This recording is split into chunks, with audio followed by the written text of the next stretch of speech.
Assalamualaikum warahmatullahi wabarakatuh. Selamat sore pecinta sepak bola di tanah air. Untuk itu kita akan ditemani oleh seorang komentator. Ini merupakan komentator yang saya kenal lewat sebuah Instagram. Ya. Dari DM dulu. Ya. Terus akhirnya komunikasi, akhirnya ketemu juga ya. Ya. Ada Tommy Deski. Halo. Kenalin dulu, lu siapa? Ya, ini mungkin pecinta sepak bola nasional. Ya. Tunggu, masih ada sambungan dari opening video ini tadi. Jadi aku jelaskan dulu secara singkat teman-teman sebelum lebih panjang. Jadi beberapa waktu yang lalu teman-teman aku diberi kesempatan ataupun diundang oleh Antv. Antv merupakan salah satu stasiun televisi swasta yang ada di Indonesia untuk menjadi bintang tamu ataupun komentator di program Lensa Olahraga Antv. Jadi teman-teman saksikan dulu video utuh pembukaan sama penutupan di acara Lensa Olahraga yang membahas pertandingan Persija Jakarta versus Persik Kediri di tahun 2007. Nanti akan aku berikan pengalaman aku di akhir video. Kalau akhir-akhir ini mengikuti Liga Indonesia, tentunya sudah melihat beberapa analisis yang kita buat di kanal YouTube saya sendiri, Bang. Ya. Tommy Deski, baik itu pertandingan-pertandingan Persija yang akan kita bahas di sore hari ini, Arema dan lain sebagainya. Jadi sekarang ini bergelut di analisis pertandingan sepak bola, Bang. Jarang-jarang loh analisis sepak bola di Indonesia. Iya.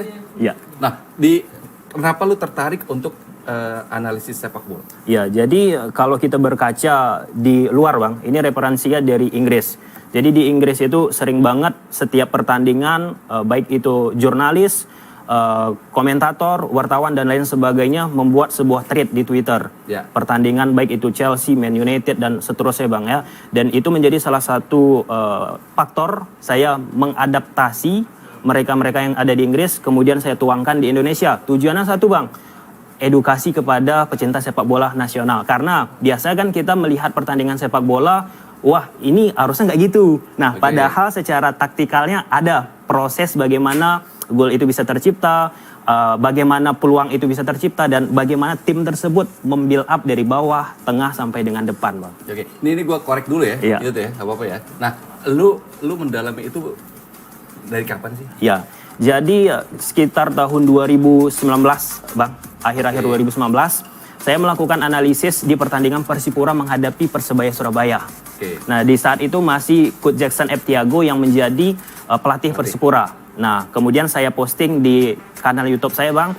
Kemudian setelah itu, Coach Jackson F. Tiago langsung memberikan respon terhadap analisis tersebut.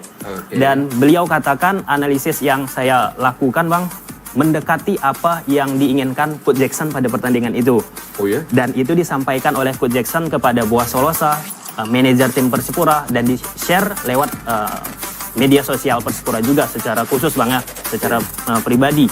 Dan seiring berjalannya itu, Bang, banyak beberapa pelatih-pelatih yang ada di Liga Indonesia, pemain-pemain yang ada di Liga Indonesia karena dipromosikan oleh Coach Jackson. Terima kasih, Coach.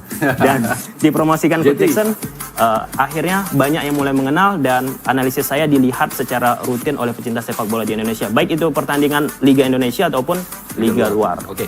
Untuk pertandingan kali ini Persija menghadapi Persik, apa yang lu dapat catatan? Iya, jadi kebetulan basic saya dari analisis, Bang, analisis taktik. Bukannya basic lu kedokteran? Nah, itu yang pertama, itu yang awal, Oh, Bang. itu yang Jadi pertama, ini sampingan saya, Bang. Oke, Sampingan yang kebetulan saya hobi juga, Bang. Jadi saya geluti.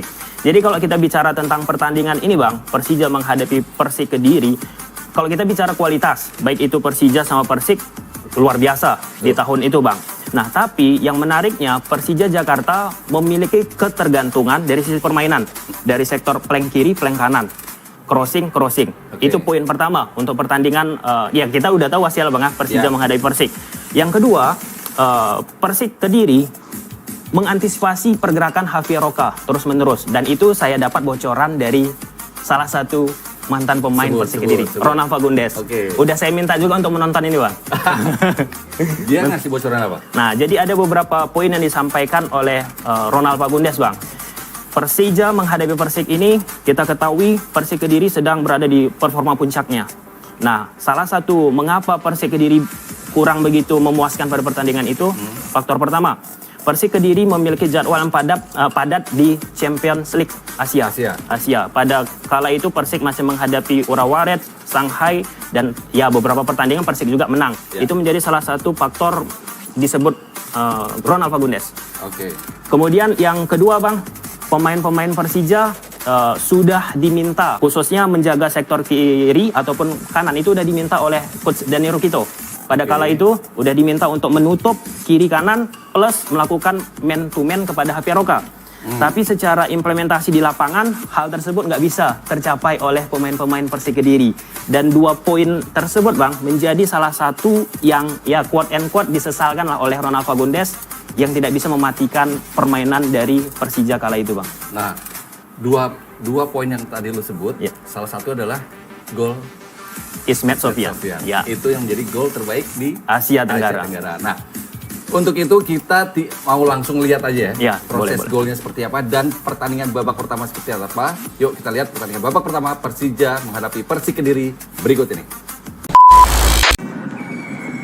Ya, Persija akhirnya memenangkan pertandingan 2-1 setelah Bambang Pamungkas menambah gol di babak kedua.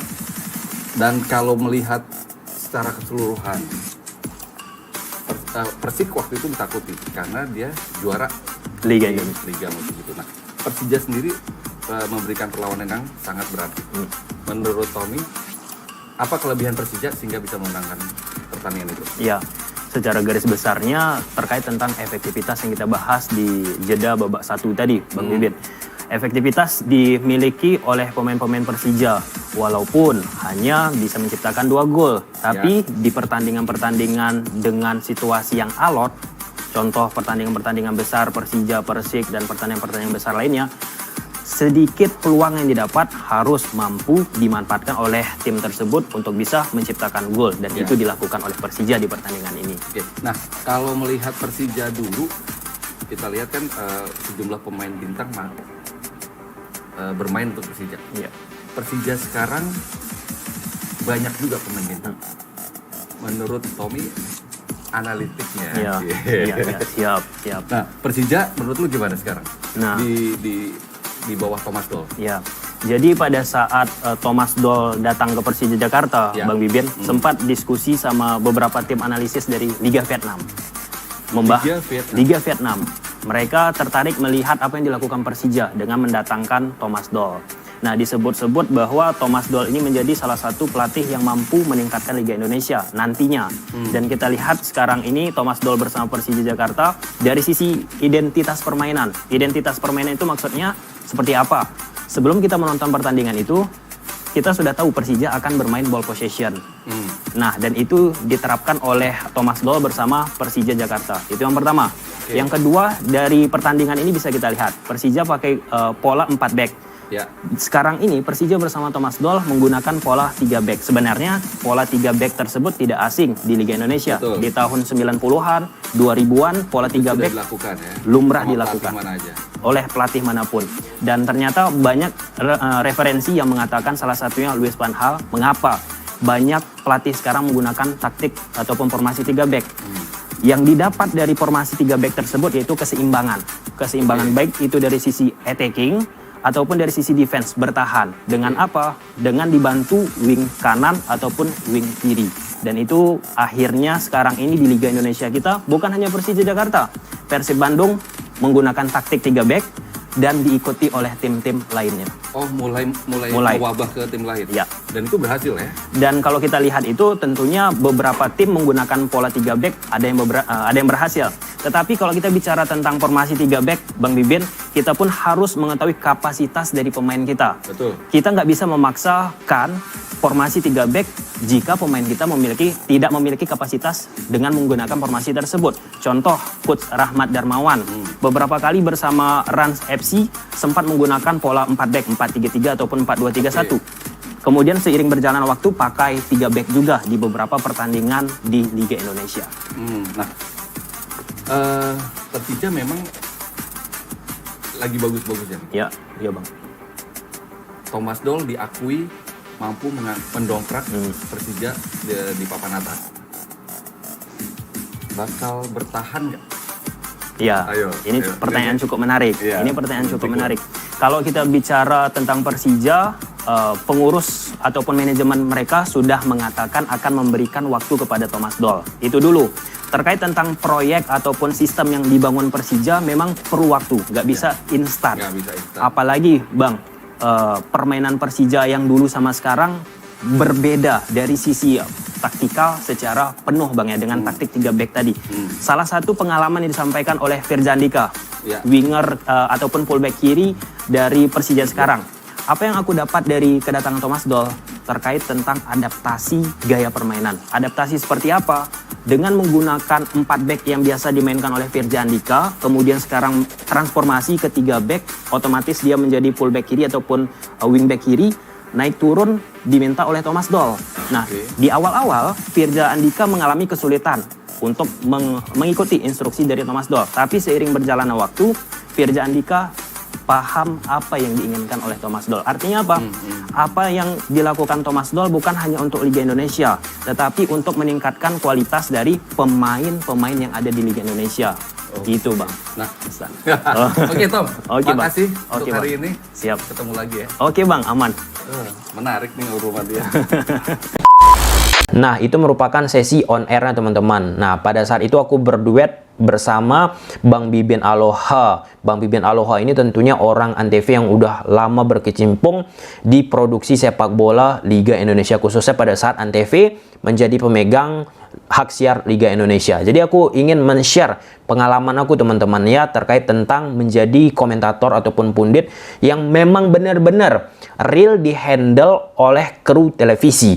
Jadi aku sempat dihubungi oleh talent Antv, kemudian produser Antv teman-teman untuk mensinkronkan jadwal. Aku kebayang juga nih sama komentator-komentator yang udah memiliki jam terbang yang sangat luar biasa di Indonesia. Gak usah aku sebutkan nama teman-teman. Dan itu juga mungkin terjadi kepada mereka, dihubungi talent, dihubungi produser untuk datang jam segini, jam segini, jam segini, jam segitu. Itu merupakan pengalaman sangat luar biasa. Artinya apa? Kita pun harus mampu mengatur waktu. Jadi kita pun harus menghargai kru-kru yang ada yang mempersiapkan acara tersebut. Jadi kuatnya suatu program tersebut bukan hanya dari yang mengisi program tersebut, tetapi orang-orang yang ada di belakang layar itu patut untuk diapresiasi karena mereka menghubungi tadi A, B, C, D, E dan lain sebagainya. Nah, yang kedua teman-teman, status acara tersebut siaran langsung. Kalau kita bicara taping seperti video ini teman-teman bisa di-cut, bisa diedit. Nah, kalau kita bicara siaran langsung tentunya tidak bisa diedit, dan itu merupakan salah satu hal yang menjadi pengalaman luar biasa dalam arti kita pun harus banyak mengetahui kondisi sepak bola Indonesia, bukan yang terupdate sekarang aja, tetapi kondisi sepak bola yang lalu teman-teman. Dan pada akhirnya jika kita ditanya oleh host terkait tentang kondisi sepak bola Indonesia masa sekarang masa lalu pada saat siaran langsung program tersebut teman-teman, baik itu program Liga 1 dan lain sebagainya ataupun program lain olahraga Antv ini, kita tidak kagok, kita tidak bingung ketika kita banyak ilmu di otak kita, ketika host pembawa acara memberikan pertanyaan, kita pun dengan pede mampu menjawab pertanyaan tersebut. Walaupun pada akhirnya di kolom komentar ada yang bilang sok tahu ini itu, padahal aku langsung menghubungi salah satu pemain Persik Kediri untuk membahas pertandingan tersebut, Persija Persik ya teman-teman, sebelum siaran langsung, karena aku perlu mengetahui lebih dalam. Dan Ronald Pagundes aku hubungi, dan Ronald Pagundes pun membahas secara taktik, dan itu aku sampaikan di acara Lensa Olahraga. Dan oknum-oknum netizen katakan sok tahu ini itu, padahal yang menyampaikan Ronald Pagundes sendiri, yang aku teruskan teman-teman. Yang ketiga, kan sudah aku sampaikan tadi, yang menghandle program tersebut orang-orang TV, orang-orang televisi teman-teman. Oke, kalau kita bicara di YouTube seperti yang sedang aku lakukan ini pakai satu kamera, sedangkan di televisi teman-teman pakai 3 kamera, bahkan 4 bahkan lebih teman-teman. Jadi kita pun harus mengatur angle, mengatur mimik wajah kita, mengatur gestur tubuh kita teman-teman ke kamera yang aktif ataupun on teman-teman. Jadi nggak bisa kita pun hanya fokus ke satu kamera, kita pun harus fokus mengatur, membagi ke kamera-kamera yang lain teman-teman. Yang keempat teman-teman, kita pun harus melihat di balik layar ataupun di balik kamera, karena ada di situ kru yang menginstruksikan harus begini, harus begitu, dalam arti harus sesuai rundown ya teman-teman. Karena kan kita bicara program yang dihandle orang-orang televisi, waktu, kemudian durasi ketika kita bicara nggak boleh kepanjangan kali, nggak boleh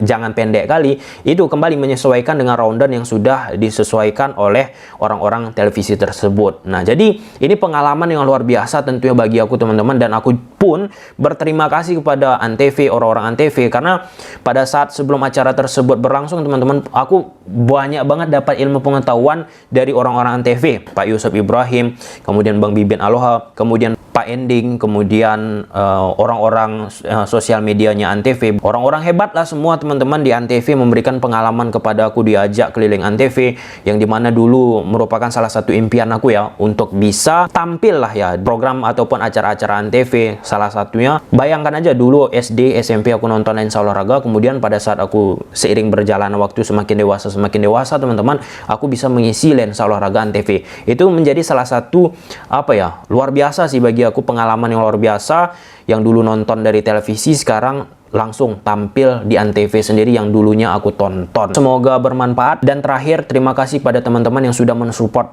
aku lewat channel YouTube aku, dan tentunya karena support dukungan teman-teman itu yang membuat ataupun bisa dilirik oleh Antv untuk bisa mengisi program olahraga yang ada di Antv.